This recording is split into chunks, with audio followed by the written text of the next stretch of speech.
اعوذ باللہ من الشیطان الرجیم، بسم اللہ الرحمن الرحیم۔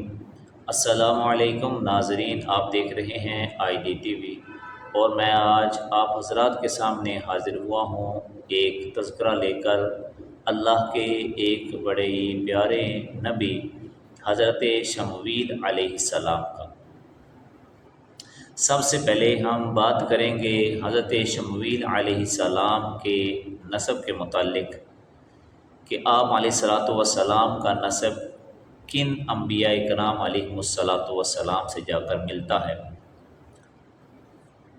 حضرت موسیٰ علیہ الصلاۃ والسلام کے بعد حضرت یوشع بن نون علیہ السلام،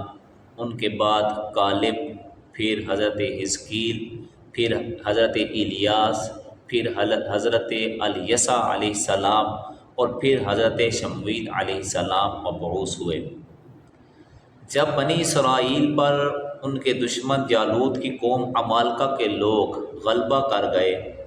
اس وقت اللہ تعالیٰ نے حضرت شمویل علیہ السلام کو پیدا فرمایا۔ پھر جب جوان ہو کر انہوں نے اپنے منصب نبوت کو ظاہر کیا تو ان کی قوم نے کہا کہ اگر تم واقعی نبی ہو اور سچے ہو تو ہمارے لیے ایک بادشاہ مقرر کرو جس کی قیادت میں ہم عمالقہ کے خلاف جہاد کریں۔ پھر جب حضرت شمویل علیہ السلام نے ان کے کہنے کے مطابق کیا تو وہ لوگ اپنے وعدے سے مکر گئے، صرف 313 افراد اپنے وعدے پر قائم رہے۔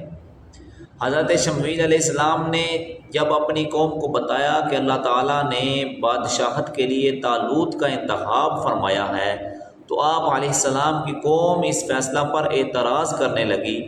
ایک وجہ یہ تھی کہ اب تک بادشاہ یہودا کی اولاد میں آ رہی تھی، اس خاندان سے حضرت داؤد علیہ السلام، حضرت سلیمان علیہ السلام تھے،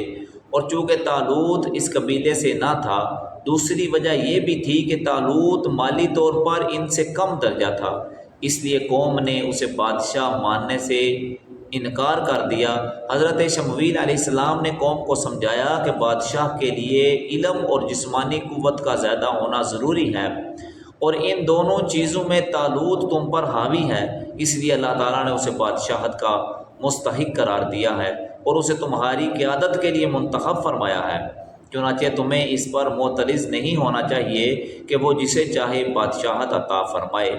اور حضرت شمویل علیہ السلام نے جب اپنی قوم بنی اسرائیل کو سمجھایا کہ طالوت کو اللہ تعالیٰ نے تمہارے لیے منتخب فرمایا ہے، تو اب بنی اسرائیل نے ایک اور مطالبہ کر دیا کہ اگر واقعی اللہ تعالیٰ نے طالوت کا انتخاب کیا ہے تو پھر اس کی کوئی دلیل پیش کیجئے تاکہ ہمیں یقین آ جائے۔ چنانچہ آپ علیہ السلام نے اپنی قوم کو بتایا کہ اس کی بادشاہت کی نشانی یہ ہے کہ وہ صندوق جس پر حضرت موسیٰ اور حضرت ہارون علیہ السلام کے تبرکات تھے، وہ تمہاری تسکین کا سبب تھے، جس پر عمالقہ نے قبضہ کر لیا تھا، وہ فرشتے تمہیں لوٹا دیں گے۔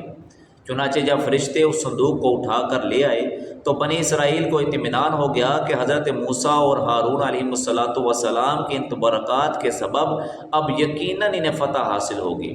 فرشتے جب تبرکات کا وہ صندوق بطور دلیل بنی اسرائیل کے پاس لے آئے اور قوم کو بھی یقین ہو گیا کہ اب ہم ضرور فتح یاب ہوں گے، تو حضرت شمویل علیہ السلام نے انہیں جہاد کا حکم فرمایا۔ چنانچہ قوم کا یہ لشکر جب طالوت کی قیادت میں شہر سے باہر روانہ ہوا تو طالوت یا پھر حضرت شمویل علیہ السلام نے قوم سے کہا کہ اللہ تعالیٰ کی طرف سے تمہارے لیے ایک آزمائش ہے۔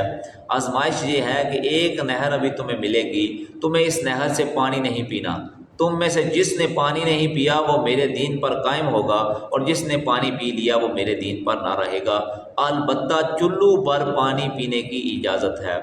تو قوم کو آزمانے کی وجہ یہ تھی کہ اس لشکر میں جو نافرمان اور سرکش اور بزدل ہیں وہ لشکر سے پہلے ہی الگ ہو جائیں، تاکہ ان کی بزدلی کے سبب مسلمانوں کو ذلت و رسوائی اور پریشانی کا سامنا نہ کرنا پڑے۔ تو چنانچہ پیاس کی شدت کے سبب پانی نہ پینا ان کے لیے دشوار ہو گیا، اور انہوں نے پانی پی لیا، البتہ صرف 313 افراد لشکر میں ایسے تھے جو اس آزمائش میں پورے اترے۔ انہوں نے صرف ایک چلو پانی پیا اور اللہ تعالیٰ نے اس چلو بھر پانی میں اتنی برکت عطا فرما دی کہ وہ چلو بھر پانی ان کے لیے، ان کے خادموں اور ان کی سواریوں کے لیے بھی کافی ہو گیا۔ تو نافرمان اور سرکش کہنے لگے کہ ہم جالوت اور اس کے لشکر سے مقابلہ کرنے کی ہمت اور طاقت نہیں رکھتے،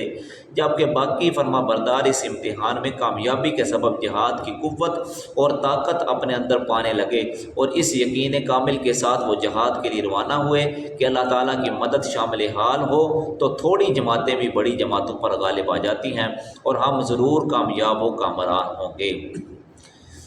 حضرت داؤد علیہ السلام کے 7 بھائی بھی طالوت کے لشکر میں شامل تھے۔ حضرت داؤد علیہ السلام کے والد نے داؤد علیہ السلام کو باقی بھائیوں کے خبر لینے کے لیے بھیجا تو داؤد علیہ السلام کو راستے میں چلتے ہوئے 3 پتھروں نے آواز دی کہ ہمیں اٹھا لو، جالوت کا قتل ہم میں ہے۔ چنانچہ آپ علیہ السلام نے وہ پتھر اٹھا لیے۔ پھر آپ علیہ السلام بنی اسرائیل کی صفوں کی طرف گئے تو دیکھا کہ طالوت اپنے لشکر اور جالوت کے قتل پر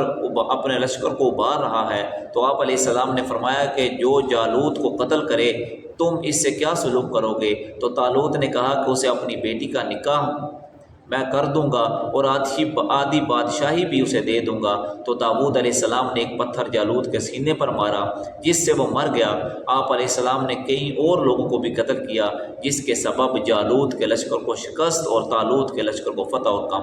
کامیابی نصیب ہوئی، اور اس طرح بنی اسرائیل داؤد علیہ السلام کی اس بہادری پر بے حد خوش ہوئی، اور وہ آپ علیہ السلام کو اپنا حاکم اور بادشاہ بنانے پر جو ہے وہ اصرار کرنے لگے، اور یوں اللہ تعالیٰ نے داؤد علیہ السلام کو نبوت کے ساتھ ساتھ بادشاہت بھی عطا فرمائے۔ اللہ کریم جل وعلا ہم سب کا حامی و ناصر ہو۔ وآخر دعوانا الحمد للہ رب العالمین۔